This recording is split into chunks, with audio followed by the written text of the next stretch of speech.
સૌપ્રથમ તો આપણા સૌરાષ્ટ્ર પ્રકાશભાઈ ઉપમુખ દીધું છે, ઇમિડિયેટ પાસ પ્રેસિડેન્ટ વિજયભાઈ, અને મહાનુભાવ past president of the chamber of commerce. બીજા ઘણા ચહેરાઓ એવા જોયું હતું કે ઘણા નામ મારા નામ સાથે બોલવા જોઈએ, એવા બધા સમય એવા કે છતાં જે હું છું ચાર્ટર્ડ એકાઉન્ટન્ટ અને અમારું જે ફોરમ છે ચાર્ટર્ડ એકાઉન્ટન્ટ એસોસિએશન ભાવનગર, એમના પ્રમુખ શ્રી મોનિકભાઈ, ટેક્સ પ્રેક્ટિશનરના જે હેડ કહેવાય all Gujarat federation of tax practitioner એવા ભરતભાઈ આગળ છે. બીજા ઘણા નામો ભૂલીશ કદાચ, પણ દરેક એસોસિએશનના પ્રમુખ શ્રી ઉપપ્રમુખ શ્રી મારા અંગત મિત્રો હાજર છે. બે નામ એવા લઈશ કે જે મારે ઘણો સમય હોય ટેકનોલોજીમાં લેવો છે. મારા બંને મોટાભાઈ વૈજુભાઈ, સૌથી મોટાભાઈ ભવનેશભાઈ. હમણાં પેલું ઇલેક્શન પૂરી થયા પછી એક પવન, જે પવનનું તુફાન છે એવું એક આપણા સાઉથના એક મેમ્બર ઓફ પાર્લામેન્ટ બન્યા. એ સ્ટેજ ઉપર હોય અને એમના બ્રધરને મુલાકાત કરાવવા માટે આપણે પીએમ3ને લઈ જઈએ. ત્યારે મને એની ગંભીરતા ખબર નહોતી પડી, તો અત્યારે મને ખબર પડે છે કે બંને ભાઈઓ સાંભળ્યો હોય અને મારે બોલવાનું હોય. પણ એમની પાસેથી જીવનની શીખ્યો છું. વધારેમાં એક વાત કરું તો હિતેશભાઈ એની નીતિ ભાષામાં તો જાણીતા છે, વર્ષોથી એમને હું પણ સાંભળું છું. અમે ગુજરાત ચેમ્બર ઓફ કોમર્સમાં ડાયરેક્ટ ટેક્સ કમિટીમાં સાથે કામ કરીએ છીએ છેલ્લા 2 વર્ષ પહેલા બી. એમને જે મારા માટે જે શબ્દો વાપર્યા, આપણે એવું ન કહીએ કે વધારે છે તેવું, પણ ખરેખર જે એમાં સત્યતા જેટલી હોય, જે આગળ આવવામાં મને મદદ મળી હોય, તો ચોક્કસપણે પ્રોફેસર કહ્યું કે ચેમ્બર ઓફ કોમર્સના હોલને છેલ્લા 25 વર્ષથી બજેટ સાથે હું સાંકળીને રહ્યો છું. વર્ષો પહેલા મારી પહેલી સ્પીચ કદાચ 25 વર્ષ પહેલા બજેટ પરની આ હોલની પાછળ પહેલો હોલ છે, અને ત્યારે ચાર્ટર્ડ એકાઉન્ટન્ટ એસોસિએશન ભાવનગરને ચેમ્બર ઓફ કોમર્સમાં જોડી જોઈ છે કે અમને હંમેશા એ હોલ ફ્રી તરીકે વાપરવા મળતો હતો. એ પહેલી મારી બજેટની સ્પીચ ત્યાં હતી. એ વાતને આજે 25 વર્ષ થઈ ગયા. I will never forget this. બીજું એક સરસ નાની વાત વધારામાં કહું છું, ચાર્ટર્ડ એકાઉન્ટન્ટ એસોસિએશનના પ્રતિનિધિઓ હાજર છે. આ જ વર્ષે એવું બન્યું છે કે ઇન્સ્ટિટ્યૂટ ઓફ ચાર્ટર્ડ એકાઉન્ટન્ટ્સે ખાસ એક રિઝોલ્યુશન પાસ કર્યું છે કે જો જે તે શહેરની બ્રાન્ચ અને જે તે શહેરનું ચેમ્બર ઓફ કોમર્સ એ સાથે મળીને વર્ષમાં કોઈ પણ એક ફંક્શન કરશે, તો એ અમારું જે ચાર્ટર્ડ એકાઉન્ટન્ટના ફોરમનું જે ફંક્શન ગણાવવું જોઈએ એમાં કાઉન્ટી થશે. કારણ કે ટ્રેડ અને ઇન્ડસ્ટ્રી અને ચાર્ટર્ડ એકાઉન્ટન્ટ ફોરમ સાથે સાથે ઘણા કામ કરી શકે છે. તો તમે બંને આ વસ્તુની નોંધ લઈ શકો છો. Now I come to budget speech. મિત્રો, છેલ્લા 3-4 વર્ષમાં જોવા જઈએ તો જેટલા બધા ટોટલ બજેટના ચેન્જીસ આવ્યા હશે એનો એક સરવાળો કરીને જો એક લેક્ચર બનાવવાનું આવે તો આ વર્ષનું બજેટ એને પણ સરપાસ કરી જાય એટલા બધા ચેન્જીસ આવ્યા છે. એ બધા ચેન્જીસ કદાચ અહીં બેઠેલા બધા લોકોને માટે અનુકૂળ ન પણ હોય, એટલે આપણે ઇન્કમ ટેક્સમાં જે કોમન પબ્લિક અથવા તો જે મેજોરિટી ઓફ પબ્લિકને લાગુ પડે છે એ જોઈશું. સમય પરમિટ કરો તો હું બાકીના કંઈક પોઈન્ટ્સ પણ લઈશ, અને પછી કોઈને પણ કંઈ પૂછવું હોય તો સ્પેસિફિક પ્રશ્ન પણ I am most welcome from my side. તો ભાવનગરમાં બજેટ ઉપરનું બોલવાનું હોય તો પહેલો પ્રશ્ન તો ઓબ્વિયસ છે કે શેર બજારને લગતો હોય તો બધાને મજા આવી જાય. અને આમ તો આ બજેટમાં ગઈકાલે થોડું મેં પૂછ્યું કે 1300 પોઈન્ટ જેવું સેન્સેક્સ વધ્યો, એટલે બજેટનો શેર બજારનો વિશ્વાસ મળ્યો કહેવાય કે ન મળ્યો કહેવાય એ શેર બજારમાં થોડુંક લોકો કહી શકે. પણ ઇન્કમ ટેક્સ અથવા તો બજેટને અનુલક્ષીને જો નિષ્ણાતની વાતો કરીએ તો થોડું એવું લાગે કે કાલે કોન્ફિડન્સ થોડો ગેઇન થયો. એટલે આજે આમ શનિવાર છે, અધરવાઇઝ તો પેલા 2 દિવસ બજેટ પછી જે થોડું હળવું વાતાવરણ હતું એને આપણે ન્યુટ્રલાઇઝ થયું છે. તો પહેલા જે સૌથી વધારે હોટ ટોપિક છે આપણે એની વાત કરીએ. આજે 4 દિવસ થઈ ગયા છે ને લગભગ બધાને ખબર છે કે શોર્ટ ટર્મ કેપિટલ ગેઇનના પર્સન્ટેજ ચેન્જ થયા છે, લોંગ ટર્મ કેપિટલ ગેઇનના પર્સન્ટેજ ચેન્જ થયા છે. પણ એની ઇફેક્ટ અને શા માટે આવ્યા એ પણ આપણે વાત કરી શકીએ છીએ. સૌથી પહેલા તો જે શોર્ટ ટર્મ કેપિટલ ગેઇન, આપણે બધી બહુ ડિટેલ નહીં બોલીએ, અહીંયા પબ્લિક જે બેસ્યા છે આપણે બધા એને એક ખ્યાલ હતો કે આપણે શોર્ટ ટર્મ કેપિટલ ગેઇન શેરમાં 15% ટેક્સ આપણે ભરતા હતા અને લોંગ ટર્મ કેપિટલ ગેઇન જે શેર્સનો હતો એની ઉપર આપણે 10% ભરતા હતા, જ્યારે બીજા બધા જે લોંગ ટર્મ કેપિટલ ગેઇન 20% હતા. આ ત્રણ રેટ્સ ઉપરની ચર્ચાઓ હતી આખા ભારતની ચાલી રહી હતી. આગળ 15% ને 20% કરવાનું શું અને શેર બજારે શા માટે એને ડાયજેસ્ટ કરી લીધું.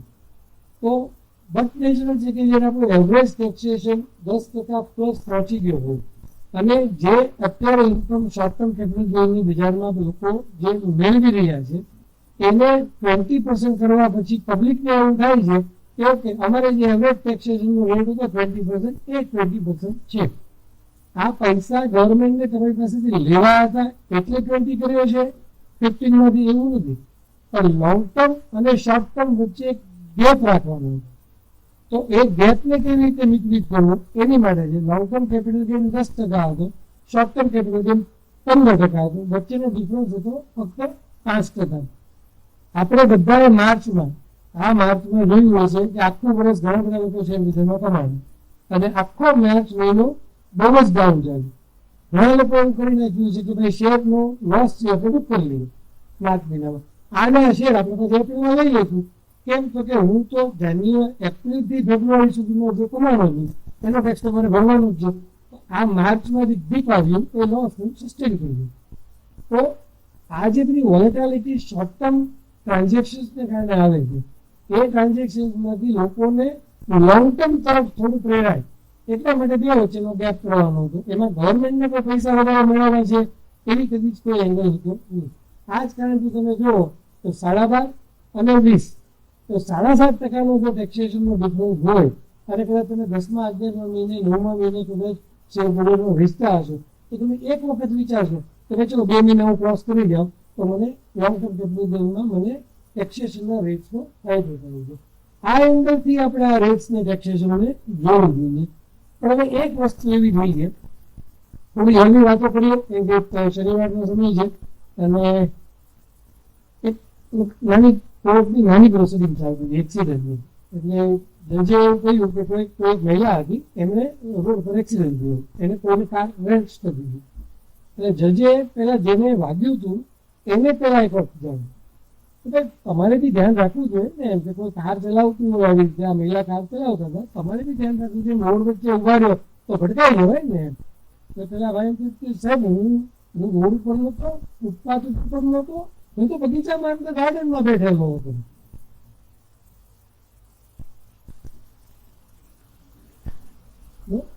એટલે જે ઇન્ડેક્સેશનનું થયું છે ને એ પેલું આપણે જેને કે નવાણીઓ ફૂટાઈ ગયું આપણી ભાષામાં એવું હું બીજાનું બગીચામાં બેઠેલું હતું. આમાં એનું કશું ક્યાંય એની ઉપર કંઈ કરવાનું હતું નહીં. Indexation was nowhere in picture. બરાબર. પણ એવું છે શું લોંગ ટર્મના 12.5% થયા. હવે એ લોંગ ટર્મના 12.5% પ્રોપર્ટી ઉપર પણ થઈ ગયા શેરબજારની જેમ એ પણ થઈ ગયા 20ના 12.5%. જે પ્રોપર્ટી ઉપરનો લોંગ ટર્મ 20% આવે એ હવે 12.5%. અત્યારે સેકન્ડ હાઈએસ્ટ ટોપિક જે ચાલે છે આખા ઇન્ડિયામાં કે આ ઇન્ડેક્સેશન થયું એટલે કોને ફાયદો થયો અને કોને નુકસાન થયું. ઘણા બધા જે ઓલ્ડ પ્રોપર્ટીઝ હોય અથવા જેનો બોલવાની હોય એ લોકો એવા એક્ઝામ્પલ સાથે પણ આપી રહ્યા કે ઇન્ડેક્સેશનને તમે ઘણો બધો લાભ થયો. આજે મને આપણા જ અહીંના ફોરમમાંથી જ એક એક્ઝામ્પલ બનીને બપોરે આવ્યું હતું કે ભાઈ જો આ એક હાઇપોથેટિકલ એક્ઝામ્પલ જે ખરેખર બનવા જઈ રહ્યો હતો એમાં એમ 1 કરોડ રૂપિયાનો ટેક્સેશનનો ઇમ્પેક્ટ વધારે આવે છે. એની કોઈ મોટી પ્રોપર્ટીની વાત નથી. પણ એ ટેક્સેશનમાં જે અત્યારે ઇન્ડેક્સેશનનો પ્રોબ્લેમ છે એની આપણે એવું માનીએ કે એની સ્પષ્ટતા આવી જશે, એનું ક્લેરિફિકેશન આવશે. પણ છેલ્લા 3 દિવસથી જોવા જાઓ તો રેવન્યુ સેક્રેટરી એમને પણ ખુલાસામાં કીધું હતું. એ પછી આવી રીતે સીબીડીના ચેરમેન એમને પણ ખુલાસામાં કીધું હતું. ઇવન ફાઇનાન્સ મિનિસ્ટરને જ્યારે 1-to-1 ફોરમમાં ક્વેશ્ચન પૂછવામાં આવ્યો ત્યારે એમણે એક ક્વેશ્ચન એડિશનલ ચીફ સેક્રેટરીને ટ્રાન્સફર કર્યો. ત્યાંથી તો જવાબ મળ્યો. અહીંયાથી ટેક્સ પ્રેક્ટિશનર્સ બેઠા છે, સાથે બેઠા છે, એની વચ્ચે હું એક સોલ્યુશન આપું છું જે સોલ્યુશન કદાચ કોઈ બી લેવલથી જઈ શકે છે. અંગતપણે આ સોલ્યુશન અમે એક નાનું ગ્રુપ છે એને ઓલરેડી ફાઇનાન્સ મિનિસ્ટરને મોકલી આપ્યું છે. આ પ્રોબ્લેમ જે અત્યારે ઇન્ડેક્સેશનનો જે બધાને આવે છે એ એકચ્યુઅલી 1/4/2001ની વેલ્યુ લેવી, શેર માર્કેટ વેલ્યુ એ જ છે. તો root cause from where this 1/4/2001 કેમ, એ તો આપણે કોઈ યાદ નથી કરતા. એ 1/4/2001 શું હતું? જ્યારે પહેલી વખત ઇન્ડેક્સેશન આવ્યું ત્યારે ઇન્ડેક્સનો બેઝ જેમ આપણો 70,000 છે, 80,000 છે સેન્સેક્સ, એમ કેપિટલ ગેઇનનું ઇન્ડેક્સ ગણવાનું બેઝ 100 ગયો, પહેલું વર્ષ 1/4/81. એમાં રાઈટ? બધાને યાદ હશે કે જે લોકો સિનિયર છે 1/4/2081 એ ઇન્ડેક્સ 20 વર્ષ સુધી ચાલ્યો. 1/4/81 સુધી 20 વર્ષ ચાલ્યું. 20 વર્ષે પછી ઇન્ડેક્સને બદલવો, એટલા માટે બેઝ પ્રાઇસ કઈ દીધી 1/4/2001 અને એને 100 કર્યું, જે આજે 368 આજુબાજુ ચાલે છે. એટલે આપણને લોંગ ટર્મ કેપિટલ ગેઇન કરતી વખતે 3.68 કોસ્ટનું ઇન્ફ્લેશન આપણને બાદ મળી ગયું, જે હવે નથી મળવાનું. તો આનું એક સિમ્પલ સોલ્યુશન છે કે આને જે ભૂલાઈ ગયું છે એ કરવાનું. ઓલરેડી 20 વર્ષ થઈ ગયા છે. 1/4/2001 બે વેલ્યુને 1/4/2021 મૂકી દો. ઓટોમેટિક જે કાંઈ ઇન્ડેક્સેશનને કારણે લોસ ઉભો થયો છે એ ઓટોમેટિક 60-70% સબસાઇડ થયું. હવે આપણે મોદી ભાવનગરમાં જ મોટો થયું અને ભાવનગરમાં એક સરસ મજાનું સોલ્યુશન ઓલવેઝ હોય. કોઈ પણ ઝઘડો હોય એટલે શું હોય? ગોગા ભાવનગર 19 કિલોમીટર હતું ગોગા અને ભાવનગર, એટલે એમ કે બંને વચ્ચે આવો. ઓકે, આપણે એનું પણ સજેશન મોકલ્યું છે કે તમે 1/4/2021 ના કરો. છેલ્લી જંત્રીનો ભાવ વધારો સપોઝ 1/4/2015 આવ્યો છે તો તમે 1/4/2015 લઈ લો. એને કારણે આખા કંટ્રીના બે સોલ્યુશન થઈ ગયો છે. એક, અત્યારે જે લોંગ ટર્મનું ઇન્ડેક્સેશનને કારણે જેનો લોસ ગયો એ મોટાભાગનો એમાં સબસાઇડ થઈ ગયો છે. બીજું, આખા ભારતમાં જંત્રી 1/4/2007 મોટાભાગના સેન્ટરમાં આવી ગયું છે. એટલે જ્યાં જંત્રી નથી ત્યાં 1/4/2001 કયો ભાવ લેવો એને કારણે હજી પહેલા જે વેલ્યુએશન રિપોર્ટ જે મોટો લઈ આવવાની વાતો ચાલતી હોય છે એ બી નીકળી જશે. કારણ કે લગભગ 1/4/2007 સમગ્ર દેશમાં લગભગ જંત્રી છે. સો બિલીવર્સ, ઇન્ડેક્સેશનને કારણે જે કાંઈ માર્કેટો છે એના ક્લેરિફિકેશન પણ આવશે અને એ પણ થશે એવું ચોક્કસ બનવાનું છે. આપણે અત્યારે આ બે મૂવ પર ચાલીએ છીએ. શોર્ટ ટર્મ કેપિટલ ગેઇનમાં શા માટે 15નું 20 અને લોંગ ટર્મમાં શા માટે 20નું 12 આપવું. આ એંગલથી જોશું તો આપણને આખું પિક્ચર ક્લિયર થશે. પણ એક વસ્તુ ભૂલ થઈ, જ્યારે બજેટ આવવાનું હતું ત્યારે આપણે બધા એવું સાંભળતા એફએનઓ ઉપર રીલ આવતી. આજકાલ તો રીલ બધે આવે છે, એમાં થાય છે પણ એવું વધતાને તારીઓ ઓછી બને. એક હાથમાં મોબાઈલ હોય એની સ્ક્રીનને તો જોતી તારી પડી ન શકાય, બરોબર. અને જો એમાં તે રીલનો સમય હોય, સાઉન્ડનો સમય હોય તો ઇવન આપણું કોન્સન્ટ્રેશન આપણા વાઇફ બોલતા હોય ત્યાં બી નથી હોતું. એક વાક્ય એ બોલે આપણે એને જોવા વાંચવું જોઈએ, પાછા આપણે નહીં જોવા માંડીએ. જો એને બીજું વાક્ય પૂછ્યું પેટા પ્રશ્ન તો આપણું ધ્યાન હોતું નથી. એટલે 1 કલાક સુધી તમારે ભલે સાંભળવાનું છે. આઈ નો કે આપણી બધાની હવે થોડું કોન્સન્ટ્રેશન થવા ઘટી ગયું છે. આઈ ટ્રાય કે આપણે થોડું હળવું હળવું બોલતા રહીએ. તો why this problem is occurred? એફએનડોમાં એવી વાત હતી કે ભાઈ એફએનડો 90% લોકો નુકસાન કરે તો એને આપણે કંઈક કર્ટેલ કરીએ, એટલે એફએનડોનો ટેક્સેશન રેટ વધારી દઈએ. હવે સવાલ એવું છે કે એફએનડોમાં જો બધા નુકસાન કરતા હતા તો એનો મતલબ છે કે એફએનડોમાંથી ઇન્કમ ટેક્સ પણ નથી મળવાનું. બહુ સીધી વાત છે.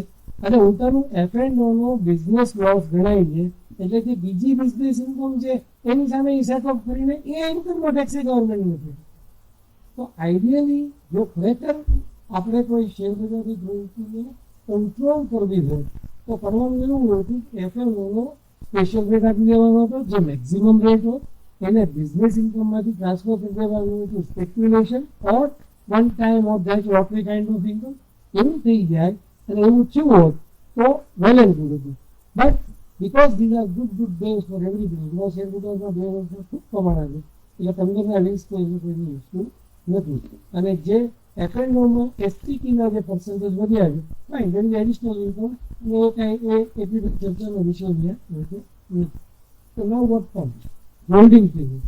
અગેન અ ગુડ ન્યૂઝ કે અમે લોકો બધા જ જેટલા પ્રેક્ટિશનર્સ છીએ અથવા જે લોકો ટ્રેડમાં પણ પોતે જે સખી જ્ઞાન ધરાવે છે એને ગણવાનું આવે આ આઈટમ પર લોંગ ટર્મ કરવું હોય તો 1 વર્ષ, આ આઈટમ ઉપર લોંગ ટર્મ કરવું હોય તો 2 વર્ષ અને ફલાણી પ્રોપર્ટી ઉપર લોંગ ટર્મ કરવું હોય તો ઓર્ડિંગ 3 years. So good a small move કે મોટાભાગની લિસ્ટેડ સિક્યુરિટીઝ છે એનો ગેઇનિંગ જે ટાઈમ છે લોંગ ટર્મ જવાનો એ 1 વર્ષ થઈ ગયો. અને બાકીની પ્રોપર્ટી છે આપણે એટલે એને ટોટલી ફિક્સ એસેટ સાથે એ 2 વર્ષ જે એવરીબડી નો 5 દિવસ થઈ ગયા છે એટલે એમાં અત્યારે કોઈ ચર્ચા કરવાનું નથી. આમાં એક ઇમ્પોર્ટન્ટ પોઈન્ટ આવે છે 54 નું ડિડક્શન આપણે જે લેતા હતા અને 54F નું ડિડક્શન લેતા હતા. 54 એવરીથિંગ નો ઘર વેચીને ઘર લઈએ અને બીજા બધી વસ્તુ વેચીને ઘર લઈએ તો કેપિટલ ગેઇન એક્ઝામ થતો હતો. કન્સલ્ટન્ટ્સને તો મોટા ભાગને ખબર હોય, બાકીના લોકોને ન ખ્યાલ હોય. તો આજે ઇન્ડેક્સેશનનું જે નેગેટિવિટી આવી છે એ 54 ઘર વેચીને ઘર લેવા માટે આવી છે, એટલા પૂરતું આવ્યું છે. અને એનો ઇનડાયરેક્ટ બેનિફિટ 54F ને એટલો છે કે તમારી પાસે અવેલેબલ કેશ, જે 54 ઘર વેચીને ઘર લેવાનું હતું ત્યારે તમારી પાસે પૈસા થોડા બચતા છે. Now you will have to invest more to take the benefit of 54.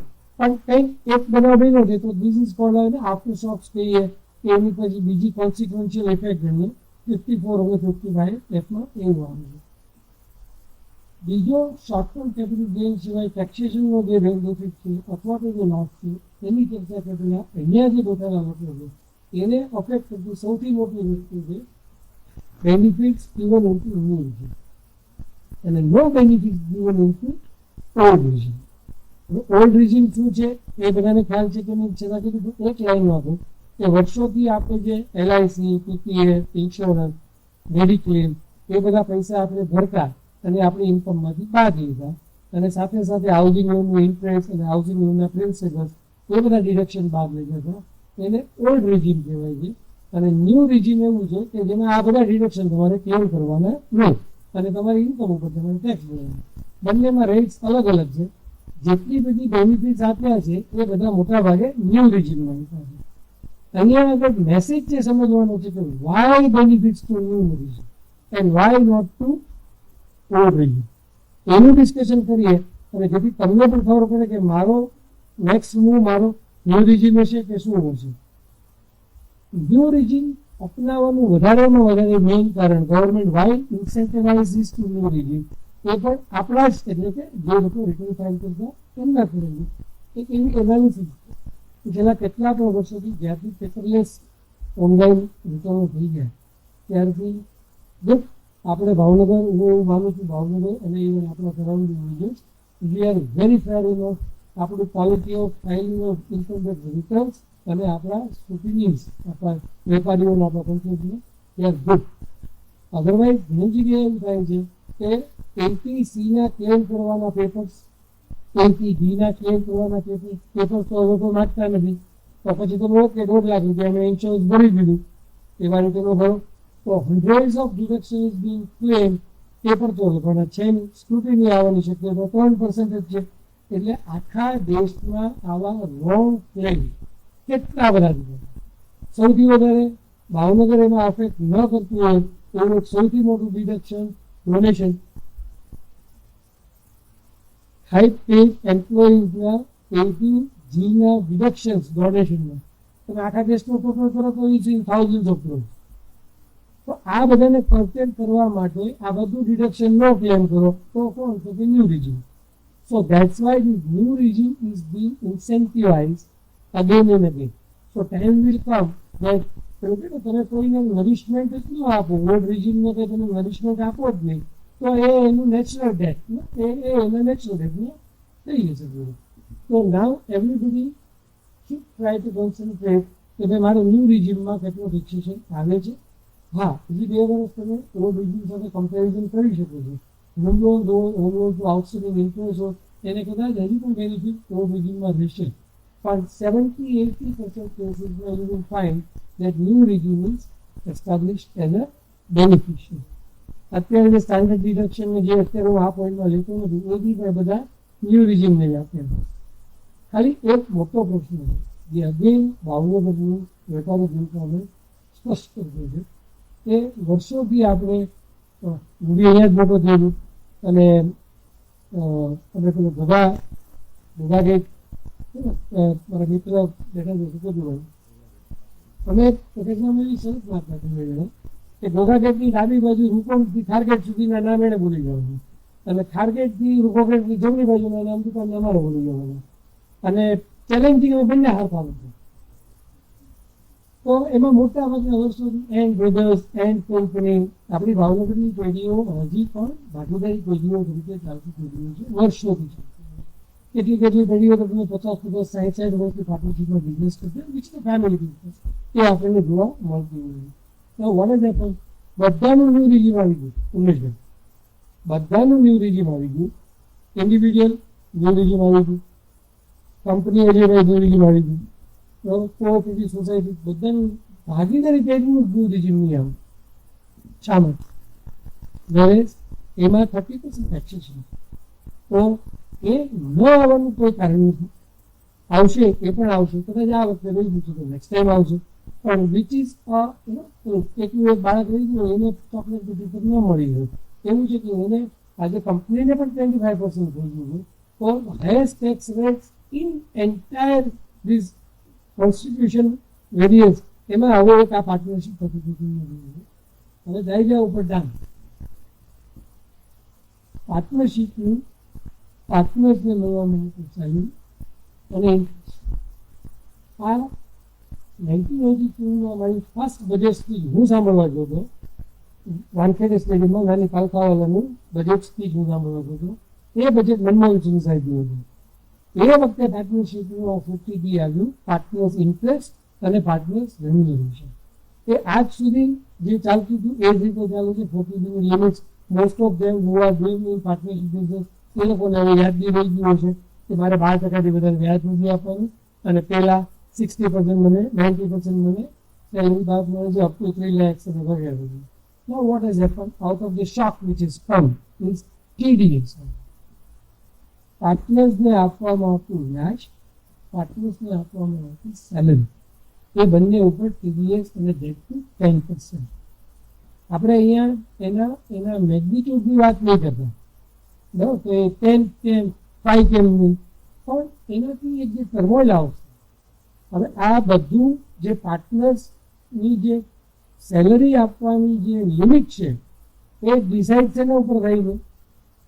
Income ટેક્સમાં જ લખ્યું છે કે પ્રોફિટના પૈસા. કંપની એવું નથી કે તમે ડાયરેક્ટ એની સેલરી નક્કી કરી નાખે એટલે ડાયરેક્ટ તમને આપી શકો.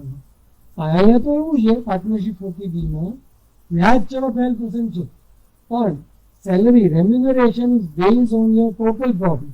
The total profit is decided by end of the year and that too by whom? આપણો વાત છે, આપણો વાત છે. It is not decided by your books. It is decided by you. મારે કેટલો પ્રોફિટ જોઈએ. આ અતિને ગતિનો હોય ને એ બધું અહીંયા પણ આવે. આપણે જે કર્યું હોય થોડુંક આપણે પણ સર્વ કરવાનું હોય.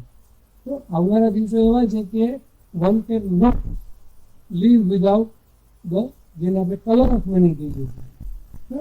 You have to account for all your receipts, all your income, all your profits. હાથમાં કેશ હશે એ વાપરવાની જગ્યા જ નહીં. આજ બજેટમાં આવી ગયું 10 લાખ ઉપરની કારમાં TCS હતો, બરાબર? 50 લાખની ઉપરની પ્રોપર્ટીમાં TCS હતો. હવે શું આવી ગયું? આવી અન્ય લક્ઝરી આઇટમોમાં પણ TCS નાખી શકશે. So when you buy, say like big motorcycle or heavy vehicle, like costly motorcycle, costly watches, jewelry photo હતી તો એમાં 5 નંબર કીધો આપણે. તો all this is being coming into one jargon. આ વખતે તમારા બધા જ કન્સલ્ટન્ટો ખરેખર એટલા હેરાન કરે છે. I take on my own profession's work. The way we have to work for the return of income for all of you. આજે 28 તારીખ છે, અહીંયા જેટલા consultants, chartered accountants, tax professional બેઠા છે એમનો પહેલાં તો અંગત રીતે આભાર માનું કે મને ખબર છે કે અત્યારે એમના બાળકનો બર્થડે હોય તો ઘરે જવાનો કદાચ તેમને સમય નથી and they all are you. So big thanks for all Bhavnagar fraternity of respect business. So now what is there? કે પ્રોફિટ તો 40Bનો પાર્ટનરશિપનો યર એન્ડમાં થાય છે અને એ બી આપણે આપણા કન્સલ્ટન્ટ પાસે જઈએ, સમજો જૂનમાં જઈએ તો આપણો એકાઉન્ટન્ટ એમ કે હમણાં બધા સેલરી વાળા ચાલે છે આપણે પછી કરીએ. કન્સલ્ટન્ટ પાસે જાય તો એને પણ સેમ હોય, આપણે બી ટાઈમ ન હોય, જેનો જે સીધો બીજું છે. So normally this profit gets stabilize અને ટેક્સ તમારે કાપી નાખવાનું ક્યારે છે એમાં તો કોઈ ફેર જ જે વર્ષોથી TDS નો નિયમ છે stock, credit or pay, whichever is earlier. તો તમારે હવે શું કરવાનું? ત્યારે TDS કરવાનું. એની કોઈ ચોખવટ છે નહીં. ચોખવટ એમાં છે જ્યારે આપો ત્યારે અથવા ક્રેડિટ કરો ત્યારે. હવે આખું વર્ષ પાર્ટનર પૈસા તો લેશે ને, જે બિઝનેસમાં છે આપણે જેની સાથે ભાષામાં ઉપાડ કહીએ, તો એ ઉપાડ સેલરીની ઉપાડ હતો કે કેપિટલનો ઉપાડ હતો? જો એને સેલરીનો ઉપાડ કર્યો એમ ગણાતું હોય તો સેલરીનો TDS જાય એને ઉપાડ ઉપર કાપી નાખવાનો હતો. અને તમે યર એન્ડમાં TDS કરશો તો પેલું પર ડેનું ક્વાર્ટરલી 234 એમાં 200 rupees per day return delay કરી એનું TDS નું એ આવે, ડિલે આવે. આપણે ટેક્સ ઓડિટમાં ચાર્ટર્ડ એકાઉન્ટન્ટને લખવું પડે નોટ ડિડક્ટેડ ઇન ટાઈમ. એટલે બીજો રસ્તો છે કે જે તમે ઉપાડ કર્યો એને તમે તમારી કેપિટલનું વિથડ્રોલ કરો. then perhaps I may be wrong on this, but perhaps you have to separate account for two things, your capital account and your running account. જે પેલા વર્ષો પહેલા રાખતા કે ફિક્સ કેપિટલ પછી એને 6% લોનનું વ્યાજ આપતા જ્યારે ખોટું બી નથી ત્યારનું. So that all data would come. So whatever you withdraw is out of your capital and not from the profit. તો એની વખતે તમારે બીજું ધ્યાન રાખવું પડશે કે જો તમે કેપિટલમાંથી પૈસા ઉભેરા તો તમે યર એન્ડમાં જો ઇન્ટરેસ્ટ ગણો છો પાર્ટનર કેપિટલમાં, એ દર મહિને તમે ઉપાડે એની ઇન્ટરેસ્ટ તમે ન લઈ શકો. Am I correct? Everybody must be following this. તો again and again પાર્ટનરના પોતાના જ પૈસા ઉપાડવા માટેનું TDS નું આયોગ છે. જો કે TDS માં આવા ઘણા બધા પ્રોવિઝન આપણે જોઈ રહ્યા છીએ, એમાં એક વધ્યું છે. પણ please be alert, this issue will come at the year end, whereas on today only your liability is started. તો પાર્ટનરશિપ બિઝનેસ કરતા દરેક લોકોને આ એક ગોલ્ડન ટાઈમ છે કે એમાં TDS થાય, because there is no limit except the monetary limit of the withdrawal, which is very peanut. I am not going into that. Now comes good and reasonable things. TDS ના ઘણા બધા rates ઘટ્યા છે. I am not taking on that. TDS ના rate શું ઘટ્યા છે એ એક chart છે, બધા વિલ ફોલો ઇટ. પણ એમાં એક અંદર એક વસ્તુ બહુ સરસ બની છે. સરસ in the sense when comes to compliance. એટલે મને સવાલ રહ્યો છે કે હું જે કમ્પ્લાયન્સ એટલે કે ડિસિપ્લિનની વાત હોય ને એમાં કંઈક તો તેનું સારું કહું. ભલે આપણે એમાં આપણો ટાઈમ બગડતો હશે એ બધું બરાબર છે, પણ અલ્ટિમેટલી જો આપણે બી ડેવલપ કન્ટ્રી બનવું હોય તો આ બધું સિવિલાઇઝેશન એક તરફ જઈ રહ્યું હોય. We need to understand. મોટાભાગના લોકોને ખ્યાલ છે, જે લોકોની નાની નાની ઇન્ડસ્ટ્રી છે એને ખાસ આ પ્રશ્ન આવી ગયો અને ગવર્મેન્ટ ધ્યાન રાખે. ગવર્મેન્ટને બધું જ ખબર, તમે ક્યાં જઈને શું કરો છો એ બધી જ ખબર. તે ઓલ્સો નો કે તમે દુબઈ ફરવા ગયા, ત્યાં તમે કોઈ ખરીદી કરી અને એરપોર્ટ પર તમે વેટનું રિફંડ લીધું, એ એને ખબર કે તમે બીજા દેશની ખરીદીનું વેટનું રિફંડ આપણે ત્યાં જઈને વેટનું રિફંડ લઈ પછી એના જ એના પૈસા ખરીદી ડ્યુટી ફ્રીમાંથી કરી દીધું છે. એમાં રાઈટ બધા લોકોને. So that even that figures have gone into government. તો કશું થતું નથી. Now what is happening? એટલી બધી ઇન્ડસ્ટ્રી એવી છે કે જે અમારા જેવા ચાર્ટર્ડ એકાઉન્ટન્ટ્સ જેવા જે અન્ય પ્રોફેશનલ્સ છે જેનો 10% ટેક્સ છે, right, computers, IT base industry, architect વગેરે વગેરે વગેરે, એને કોન્ટ્રાક્ટના 1% અથવા 2% કરીને કાપતા હતા. આ ફિનોમિનન બધી જ જગ્યાએ ભાવનગર એવું મોટા ભાગની કે કન્સલ્ટન્ટ જે હોય એનો 10% TDS which is a sizable TDS, so that is 194J માં જે સબસિક્વન્ટ છે એની બદલે 194C માં તમે કાપો છો કોન્ટ્રાક્ટમાં, which is 1% or 2%. આ બજેટમાં એ નહીં ચાલે. If somebody is a professional as defined under the provisions of the Income Tax Act, કે જે એની પ્રોફેશનલી જે ડેફિનેશન છે એમાં ફોલ થતો હોય તો તમારે એનો 10% TDS ડિડક્ટ કરવો જ પડશે. 1 અને 2% TDS પડશે નહીં. This is again અલાર્મિંગ. આપણા બુક્સમાં જે આપણી જાણ બહાર જે આપણા અજ્ઞાનથી ખોટું થઈ રહ્યું છે એ આપણા પોઈન્ટ્સ છે. So that is to be understood very very very quickly. હવે આવે છે we are into west of India. આપણે યુએસની વાત કરીએ તો બધા બોલું વેસ્ટ કોસ્ટ, ઈસ્ટ કોસ્ટ. તો આપણે ઇન્ડિયાની વાત કરીએ તો કલકત્તા, ઉડીસા એવું બોલું. વી નેવર સે East cost of India, but there is one big activity which is always controlled by east coast of India. કોઈ આમાંથી જવાબ આપી શકશે કે કલકત્તામાંથી ઇમર્સ થતી એવી કઈ ઘટના છે જેને કારણે ઇન્કમ ટેક્સમાં હંમેશા ઘટાડો થતો હોય? એની બધી એન્ટ્રીઝ, જાત જાતની entry. We have seen that 1038 long-term property gains, so many other things. તો એવું એક હતું શેરનો પ્રીમિયમ. આ થોડા વર્ષો પહેલાની વાત, એની હવેની ઇફેક્ટ આપણે આ બજેટમાં ધ્યાન કરીએ. એનાથી તમને કઈ જગ્યાએ ભૂલ થઈ જેવી થઈ ગઈ. ઇન્કમ ટેક્સના એક પ્રોવિઝન હતું, and now that so many of even Bhavnagar also are into startups. નવા નવા વેન્ચર્સ કરે છે, એ લોકો બી ઇન્વેસ્ટર ગોતે છે. એટલા માટે આપણે પણ આ જરૂરી છે. એટલે હું અત્યારે આ પોઈન્ટ લીધું. પહેલા એવું હતું, વર્ષો પહેલાની વાત છે, એ કંપનીઓ પોતાના શેર ઇસ્યુ કરે અને એ પોતાની ફેર માર્કેટ વેલ્યુ જે શેરની હોય એનાથી વધારે ભાવમાં ઇસ્યુ કરે, જેને પોપ્યુલરલી શેર પ્રીમિયમ કહેવાય. ભાવનગરમાં પ્રીમિયમ શબ્દ હું 92માં આવ્યો ભણીને ત્યારથી સાંભળ્યો. શેની માટે? કોસ્ટકનું પ્રીમિયમ. એટલે ત્યારે મને એમ છે દાણાપીઠ આજુ બધું કે શેર બજાર અને કોસ્ટકમાં પ્રીમિયમમાં વહેંચી લેવું બોલતા. I don't know whether that is now or that, પણ પ્રીમિયમ તો શેરને પ્રીમિયમથી ઇસ્યુ કરે. હવે શું થાય કે મારી ઇન્ટ્રિન્સિક વેલ્યુ શેરની સમજો ફર્સ્ટ વેલ્યુ 10 રૂપિયા છે, મારી માર્કેટ વેલ્યુ શેરની જેને આપણે ફેર માર્કેટ વેલ્યુ ડિવાઈડ કરીએ, એટલે પ્રાઇવેટ લિમિટેડ કંપનીનું વેલ્યુએશન કરીએ તો 50 રૂપિયા. પણ કંપનીઓ ઇસ્યુ કરે 500 રૂપિયા શેર, 450 રૂપિયા બીજું એક્સેસ પ્રીમિયમ આવ્યું. This was a healthy thing, but so many people took the disadvantage of that. અને બિઝનેસમાં એન્ટ્રીના પૈસા જોતા હોય તો આવી હેવી પ્રીમિયમ વાળી વસ્તુ એ શેર આપી દીધા, કંપનીનો પૈસા આવી ગયો, આ બહાર આવી ગયું, બધું પકડાઈ ગયું. એટલે ગવર્મેન્ટે એની પર ટેક્સ નાખ્યો, which was called angel tax. Now when we say angel tax, તો આપણને કંઈક સ્વાઇન ફ્લૂ આપણને ક્યારે ખરાબ નથી લાગ્યું, પણ સ્વાઇન ફ્લૂ કે ભસ્માસુર તાવ તો સ્વાઇન ફ્લૂ આપણને ખરાબ લાગે નામ પરથી. So angel tax we don't know what is that, કારણ કે એન્જલ જેવું નામ છે, પણ બેઝિકલી આ બ્લેક મનીને કર્બ કરવા માટે. હવે એમાં એક એક્સેપ્શન આપેલું છે, રજિસ્ટર્ડ સ્ટાર્ટઅપ્સ કે જેને પેલા બહુ વેલ્યુએશન મળે છે. We all must have seen that Shark Tank, yeah, Shark Tank film, કે what is valuation, what is pitch ને that ને આપણને બી એમ થાય કે આટલા યંગ છોકરાઓને બોલતા કેવી રીતે આવડી જાય, પણ it is actually good thing. તો એ લોકોને જે આપણે અમને જે ચેક લખીને આપી દઈએ 7 લાખ રૂપિયા 8 કરોડ રૂપિયા 10% આપીએ, એ તો એની ફેર માર્કેટ કર્યું તો કેટલું વધારે હોય છે.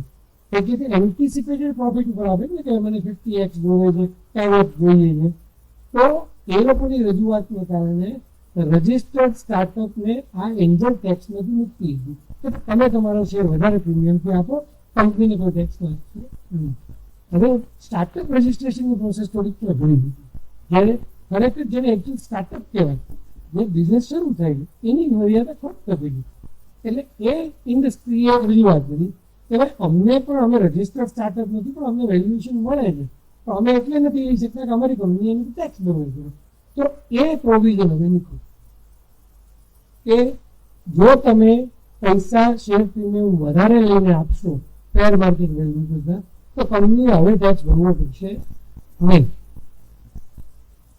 અંડરસ્ટુડ? એ આ બજેટમાં નીકળ્યું. પણ આનું જે ખોટો ઉપયોગ થશે એ કેવો થશે, ફરી પાછી કલકત્તા શરૂ થશે. I don't have any grudges to the region, we all are in, but normally it originates from there. કે આ શેર પ્રીમિયમ વધારે લઈને બિઝનેસમાં પૈસા નાખવાથી કંપનીને આવો કોઈ પ્રશ્ન પૂછશે નહીં. નેક્સ્ટ થિંગ, કોપકમ ભાવનગરની પ્રજાઓનો સૌથી મોટો પ્રોબ્લેમ બીજો એક પ્રોબ્લેમ આપણા ફેસલેસ એસેસમેન્ટ થઈ ગયા. સ્કૂટીની એસેસમેન્ટ જે થયા એ બધા ફેસલેસ થઈ ગયા. એમાં કેટલા લોકો એવા છે, everybody who sitting over consultancy chartered accountant tax adviser, એ પેલો ઈમેલ પાર્ટી જોતી ન હોય, એ બધા ઈમેલ વયા ગયા, એસેસમેન્ટ થઈ ગયા, પછી ખ્યાલ આવ્યો, રિકવરીના મેસેજ આવ્યા ત્યારે ખ્યાલ આવ્યો, બીજું રિટર્ન ફોલો કર્યો ત્યારે એ બધા કેસો ક્યાં ગયા છે? કમિશનર ઓફિસ છે. હવે અહીંયા બે પ્રોબ્લેમ છે. કમિશનર ઓફિસ છેલ્લા 3 વર્ષથી ચાલતી જ નથી faceless for some or other reason. આ બજેટમાં ફાઇનાન્સ મિનિસ્ટરે એ પણ એડ કર્યું કે ભાઈ કમિશનર અપીલની પેન્ડન્સીને હળવું કરવાનું કાર્ય કરવાનું એની પ્રાયોરિટીમાં છે. એ એક આપણા માટે એક લિસ્ટ છે. તો આપણા માટે પ્રોબ્લેમ એટલે છે કે પેન્ડિંગ સીઆઈપી અપીલ્સ આપણે ત્યાં 20% રિકવરી પૈસા અત્યારે બધા લેટર શરૂ થઈ ગયા હશે. 15 જૂન પછી ઘણા લોકોને રિકવરીના લેટર આખા ઇન્ડિયામાં આવ્યા કે ભાઈ તમારી કમિશનર અપીલ પેન્ડિંગ છે, તમે કશા પૈસા ભર્યા નથી, તમે 20% પૈસા તો અમારે ભરવા. Now, the 20% પૈસા ભરવા એટલે it's huge money for anybody. હવે જો કમિશનર અપીલ હોય તો કાં તો 1 વર્ષમાં આવી ગયો તો કદાચ આ પ્રોબ્લેમ જ ન હોય. તો either I would have been or I would have gone to IPAT appeal. પણ એટલીસ્ટ જે લોકો જીતી ગયા છે એને તો આ રિકવરીનો પ્રોસેસ ન હોય. પણ that is somehow is not getting through. આ લાસ્ટ બજેટમાં બી બોલેલા કે 5 લાખ જેટલું કમિશનર અપીલનું કારણ છે એને આપણે હળવું કરશું. એટલે બહુ ખ્યાલ થાય છે. પણ એની સાથે સંકળાયેલો જે બીજો પ્રશ્ન છે કમિશનર અપીલ એ હળવો. Very good move. What is that કે એક એસેસમેન્ટની જે વેપારીઓ છે એને એક શબ્દ સાંભળ્યો છે એક્સ પાર્ટ એસેસમેન્ટ.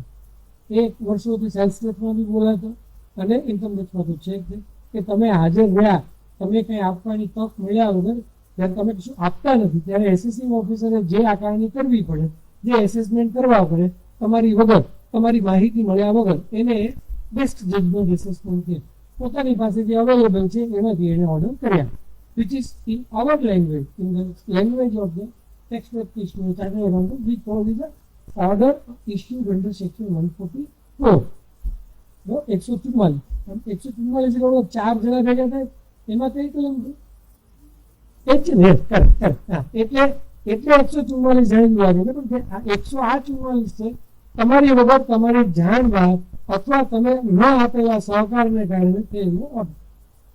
અત્યાર સુધી શું હતું કે કમિશનર અપીલ પાસે ઓર્ડર તમે અપીલ જાઓ એ તો જુએ છે કે તમને વેલિડલી વસ્તુઓ આપવાની તક નથી મળી, છતાં એ નીચે નતા મોકલી શકે.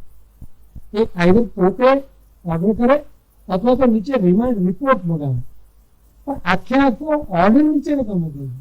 A good move is that now 144 assessment orders done, and if you are into appeals of commissioner appeal, then commissioner appeal now has power to set aside the order. એટલે કે એ ઓર્ડરને નલિફાય કરી દે, એ ઓર્ડરને નીચે મોકલે, જે ઓફિસરે પહેલા ઓર્ડર કર્યો એ ઓફિસર પાસે આવી ગયો.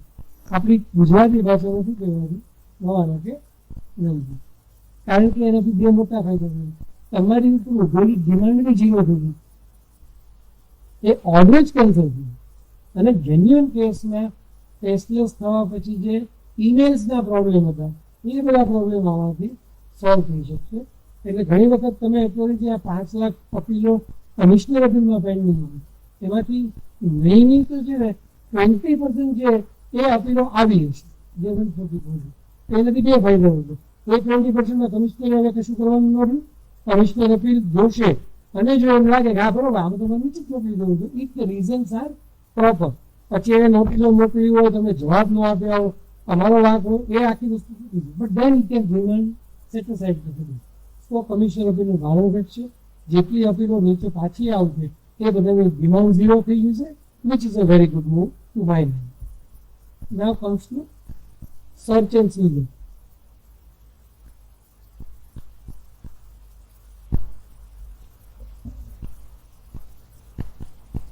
બધી ફેશન પાછી આવે, બેલ બોટમ પાછા આવે. હમણાં અક્ષય કુમાર એક મૂવીમાં હતું તો એવરીથિંગ તમે 70s જેટલા રાજેન્દ્ર કપૂરના એ બધા મૂવી જોયા હશે જેમાં એ જે એ ઘણી વાર ફેશન પાછી આવે. હવે તો 5-10 વર્ષમાં જ ફેશન પાછી આવે. જનરેશન ગેપ પણ એવો થઈ ગયો છે. બે ભાઈ બહેન ખાલી 5 વર્ષની ગેપ ન હોય ને તો એમ કે યુ આર ઓલ્ડ જીન્સ. તો same thing is come block search અને સર્વેના કેસીસમાં જે એસેસમેન્ટ થતા એ દરેક વસ્તુ અલગ અલગ હતી. એનું એક્સપાયરી થવાનો ટાઈમ, એનું ટાઈમ બાર થવાનો ટાઈમ બી જુદો જુદો. એટલે એ જ્યારે આવે ત્યારે 1 વર્ષનો ઇસ્યુ બને, અથવા આરામ કરે, હિન્દી બની શકે અને બહુ લાંબુ ચાલતું. સર્ચ પડ્યા પછી નોર્મલી અમારી ભાષામાં એવું અમે બોલીએ કે સર્ચથી એટલે 10 વર્ષ ગણે, એક દાયકો તમારે લિટિગેશનમાં ગણી દેવાનો. પહેલેથી છેલ્લે પૂરો ટ્રેબ્યુનલમાંથી બહાર નીકળો, તમારા રિસીવર ટ્રેબ્યુનલમાં પૂરું થઈ ગયું તો for 10 years is the normal time and of all assessments. Now a good change has been done, the reintroduction of block period. જે વેલ 20 વર્ષ પહેલા 90s block of assessment block of પીરિયડનું 6 વર્ષનું એક સાથે એસેસમેન્ટ થાય, બરાબર રીતે એટલે 6 વર્ષનું એસેસમેન્ટ થાય. તમારા 6 વર્ષના રિટર્ન ભરેલા છે એનો ભોગવ, તમે અત્યારે જે તમારું સર્ચમાં જે આવ્યું એનો ભોગવ, ડિફરન્સ ઉપર તમારે ટેક્સ ભરવાનો છે. હું ઓનલી બોલું છું, I am not in favour of government or against of government. હું જે ટેક્સ ને ટેક્સ નહીં ભર્યું, 60% ટેક્સ નો ઇન્ક્રીઝ.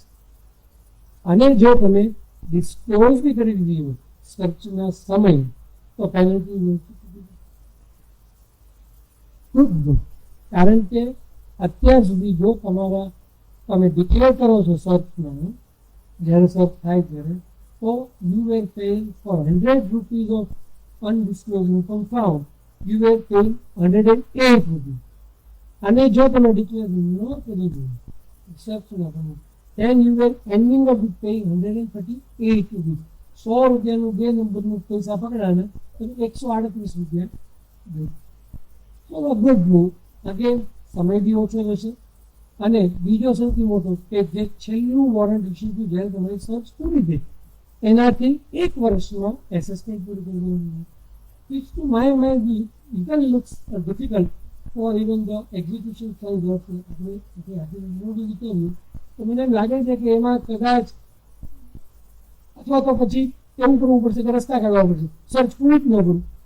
હું સર્ચ પૂરી કરું તો મારા 8 મહિના ગણવાના છે ને, એટલે ઓથોરિટી હું સર્ચ જ પૂરી ન કરું તો મને મારા 12 મહિનાના એક્સટેન્શન મળતા રહેશે, જે કંઈ પીરિયડ છેલ્લું આવતી. બટ ઇટ્સ એન બટ બધા વેલ મૂવ. એની સાથે આવો જ બીજો એક મૂવ અત્યારે કોરોના પછી we found the hundred of notice, મોટા ભાગના લોકો. તો સેક્શન 138 રાઈટ, રીએસેસમેન્ટની આઝાદીના ઇતિહાસ સુધી જેટલી ટોટલ નોટિસો નીકળી અને છેલ્લા નવું 148A આવી ગયું પછીની એસેસમેન્ટની રીએસેસમેન્ટની નોટિસનો it must be equal.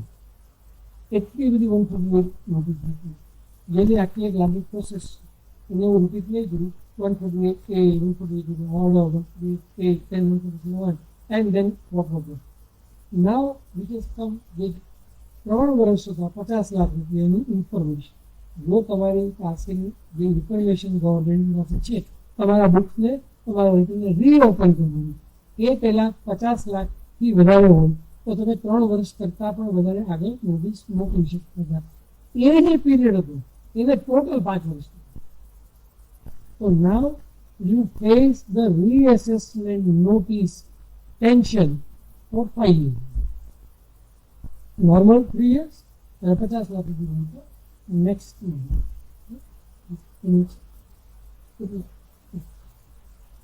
So Hitesh આમ ફરે ને ત્યાં આપણને ખ્યાલ આવી જાય કે કહેવા માંગુ છું.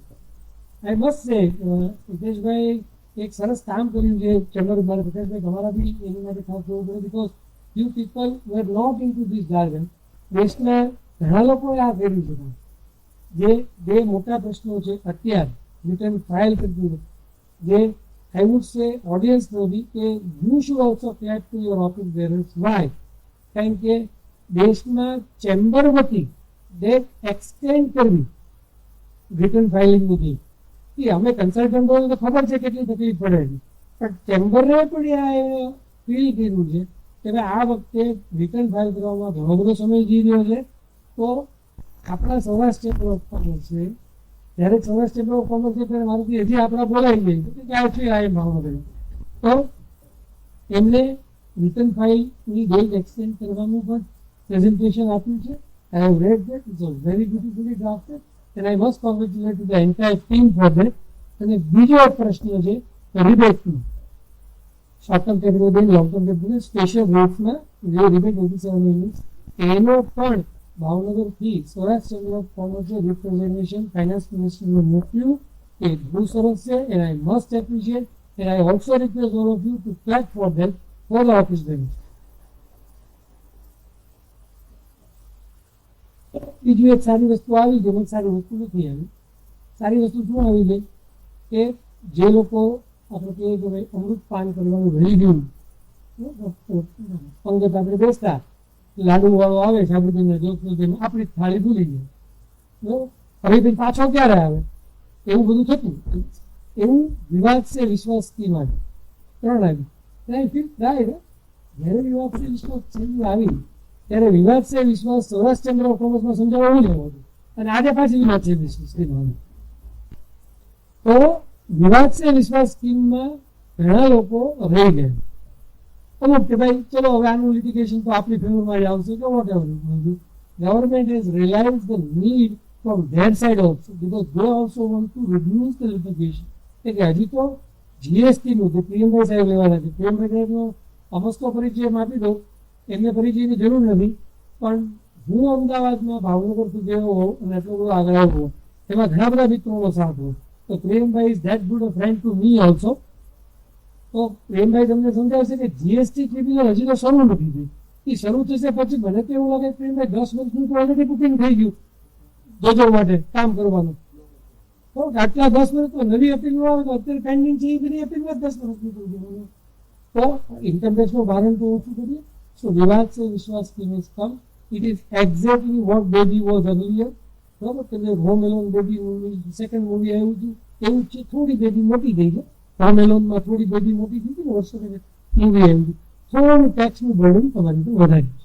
ઓકે, એ તો આપણે પહેલા અમૃતપાન ન થયું હોય તો અત્યારે થોડો આપણે પેલા સો જે બી નોટિફાઈડ થાય એવા તમારા કન્સલ્ટન્ટ્સ અને અહીંયા આપણા સારા મિત્રો બેઠા છે. જસ્ટ ઇવેલ્યુએટ યોર લિટિગેશન, કેટલો ફાયદો થાય છે, કેટલો ફાયદો નથી થવાનો.